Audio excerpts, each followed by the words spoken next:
Hey Ferret fam, welcome back to the channel. Today we are talking about hairballs.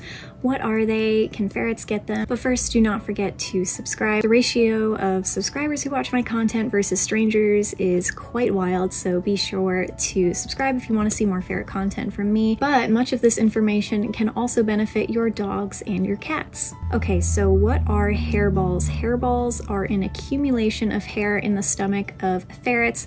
Cats can also get them, though cats are able to regurgitate them.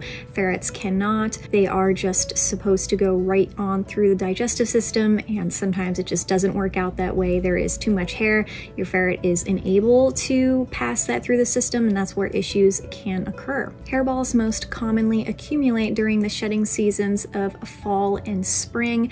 So while you should have a prevention protocol all year round, extra care should be given during the shedding seasons. It's also been noted that carbohydrates in the ferret's food, like a dry food, have contributed to hairballs in ferrets. And this is because many dry foods are loaded in carbohydrates, which affect the ferret's motility. And because ferrets fed on dry food are free fed, the ferret never really has that time it needs to pass through hair. And no, you cannot solve this issue by switching your kibble-fed ferret to scheduled meal times. Ferrets do need to be eating throughout the day. They need constant access in order to regulate their blood sugar levels. A couple symptoms that your ferret might be showing if he or she has a hairball, the first being vomiting. If your ferret is blocked with hair, it's going to be really difficult for them to get food through their system. So you may notice them regurgitate right after eating or vomiting a meal that they had earlier on in the day. And number two kind of goes along with that one, and that is loss of appetite. The ferret will begin to realize they are unable to digest their food, unable to push it through their system, so they will just refuse to eat either altogether or they won't eat as much as normal. Three is a pretty big indicator, and that is hair in poop. You may see a couple strands of hair every now and then, which isn't a huge deal, but if you're seeing, significant clumps of hair, number four is straining to poop or not pooping at all. You might either see them not pooping at all, which is a pretty big indicator and easy to catch because ferrets go to the bathroom very frequently throughout the day, or when they are going, it's just a really thin line of poop. Number five, coughing. This is one that I think I have been told the most from people who experienced hairballs in their ferrets. They were just coughing and hacking a lot. And number six, lethargy, because if your ferret is refusing to eat or not eating as much, it can lead to malnourishment and or dehydration because they are not able to properly absorb the nutrients and water in their diet. But do keep in mind that your ferret may not be showing these signs and have a hairball. They may only show some of them.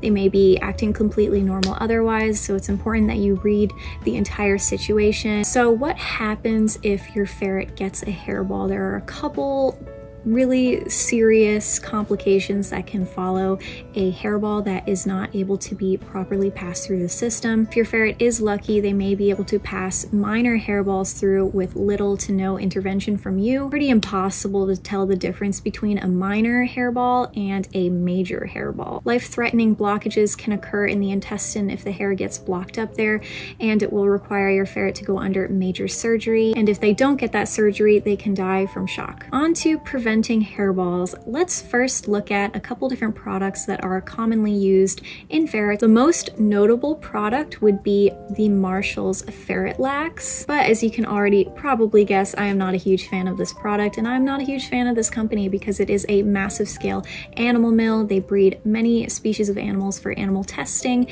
and they do breed ferrets for pet stores. The product itself is not healthy, big surprise, nor is it safe for ferret consumption. This product contains loads of sugar in the form of molasses, malt extract, which have zero health benefits for your ferret. It actually causes blood sugar spiking, again, which is pretty fatal and detrimental to your ferret. And it contains a lot of fake flavorings, methylparaben, and soybean oil. It's actually quite scary that this product is available for anyone to purchase. It doesn't have any warnings on there. I'm pretty sure it says that you could do it as like a daily or weekly preventative. According to many vet websites that I looked at, including vet.cornell, they urge to never use use hairball laxatives without approval and supervision of a veterinarian, which you can assume that most of the people who are buying this product at their pet store are not first consulting with their veterinarian. The next super common hairball prevention and treatment that was recommended more back in the day for ferrets is canned pure pumpkin, but a lot of people still use this product today. Fiber helps to expand the intestines, allowing minor blockages through, and one of the reasons why you shouldn't feed it frequently, because it will cause major diarrhea over time, because the carnivore system is not meant to be expanded like that for long periods of time. And the problem with pumpkin is it is not species appropriate, especially not for an obligate carnivore, which benefits only from animal product. Pumpkin is a fruit and ranks about 75 on the glycemic index scale, which measures the probability of blood sugar spiking. Though according to Google, the glycemic load in pumpkin is only 3, which is a little bit more of a better estimate. However, this does not mean that pumpkin is a good addition to your carnivore's diet. Even in an emergency, I actually have a different protocol procedure that I much prefer. I will talk about later on in this video. Coconut oil is also something that has been suggested and used in ferrets to prevent and treat hairballs, but it's not my favorite, and here's why. Not only is it a fruit oil, but coconut oil contains over 80% saturated fat, and to give a good comparison, butter is 63% and pork lard is 39%. Saturated fats can raise LDL cholesterol, which is linked to heart disease, and new research shows it's inflammatory and can cause leaky gut, stomach upset, and diarrhea. There's also published studies that show of all the oils tested, including vegetable oils, coconut oil was the most toxigenic. Is it something that's going to harm your pets when used in a hairball emergency? Probably not. It should not be fed weekly as a preventative like some suggest. Let's look at my personal recommendations when it comes to hairballs. And my number one best method of controlling hairballs is raw eggs. And eggs can be fed regardless of the diet that you're feeding, so it can benefit both kibble-fed ferrets, raw-fed ferrets. Pastured and free range are going to be your best option. Along with being a superfood providing your ferrets with a variety of nutrients, eggs also work to actually break down hair in the ferret's body. Lecithin and choline work simultaneously from the egg to do this in your ferret. Fat is what binds hair in the stomach of your ferret, and the lecithin actually works to break down those hair bundles that are created by the fat. And choline is a water-soluble compound that helps with motility. Appa wanted to join in and talk about eggs because he is an egg fiend. He could eat easily 3 whole chicken eggs a day if he really wanted to, and if I let him, but that is way too much. So there's a couple different ways that you can feed eggs depending on the type of egg that you choose. And since it's an animal-based product, it is completely natural and species appropriate for ferrets to eat. For chicken eggs, I follow a rule of once or twice a week per ferret, and quail eggs are much smaller, but do not be mistaken. Do not attempt to feed the amount of quail eggs that would fill an entire chicken egg, because all different eggs have their own nutrient profiles and you could unintentionally throw off their entire diet. For example, quail eggs are higher in cholesterol with 5 times the amount of iron than chicken eggs, more phosphorus and calcium, and making the nutritional value 3 to 4 times greater than chicken eggs. Well, I wouldn't go over more than once or twice a week for quail eggs, just in case, because they are such a powerful superfood. Bless you. Duck eggs are very large and also have a different nutrient profile.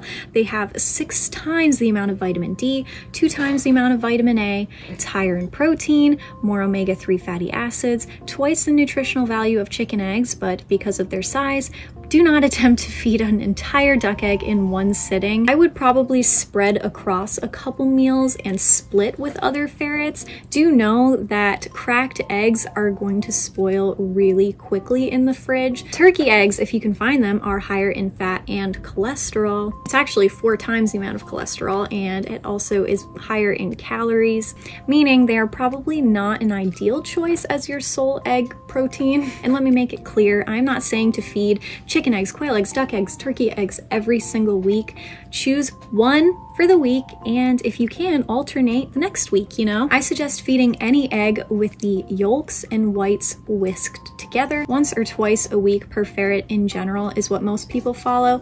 A lot of people like to follow once a week egg to prevent hairballs, and during shedding season they up it to 2. Always feed eggs in a separate dish from their meals unless you know that they're gonna gobble it up within minutes, because it can spoil the food really quickly. You can also peel the eggshell membrane. It is a very good joint support. It contains natural glycosaminoglycans, which is a very popular ingredient used in joint supplements. Appa, please. I also save the shells and make them into a powder, which becomes a calcium supplement. Sorry guys, he's being really obnoxious. Which I do add to their organ soups in the week to help keep stools firm. Along with feeding raw eggs, feeding a species appropriate diet for your ferret is going to set them up for success in all aspects of their health. And healthy skin and fur is going to minimize the amount of shedding. The elimination of processed, low moisture foods and the addition of fresh, whole foods will help keep your ferrets safer from hairballs. One of the first things that you will notice when switching your ferrets onto a species appropriate diet is much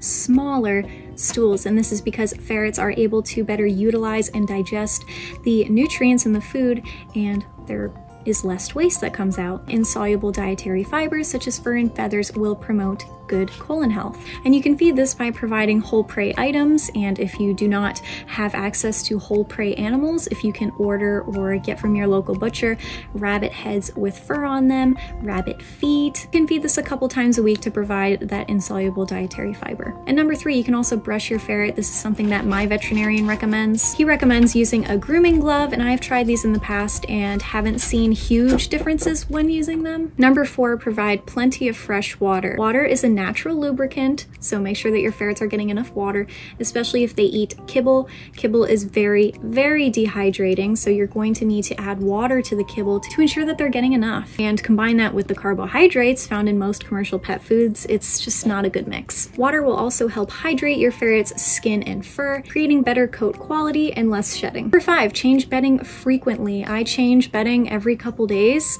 and I use natural unscented detergent, and you'll probably notice after a couple days of sleeping in a bed or a blanket, it's going to look pretty oily and hairy. And number 6, enrichment. A bored ferret is most likely going to continuously groom themselves or their siblings, ingesting more of that hair. So make sure to provide them with new toys, rotate their toys out, keep things interesting, keep their brains going. And I do want to mention something that you should not be doing to prevent hairballs is bathing your ferrets too much, because you'll notice after you bathe your ferrets, the first thing that they do is they start licking themselves clean and they start ingesting more fur. Some people also suggest taking a very lightly damp washcloth after, if you choose to use like a grooming glove.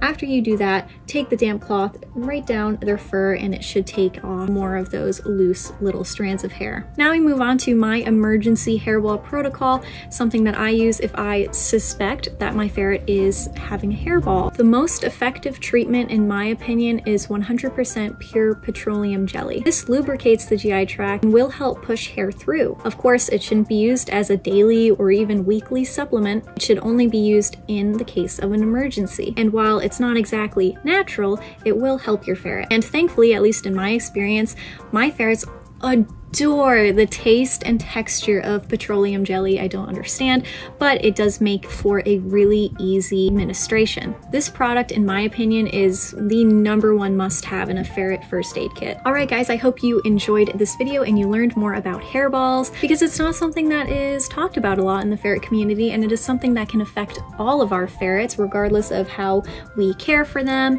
because it's just the nature of the ferret. But anyway, thank you guys so much for 17,000 subscribers. I do plan on doing a live stream very soon, so stay tuned for that. And thank you to all of our channel members. Thank you to everyone who snatched up some merch, and I will see you next week. Thanks, guys. Bye.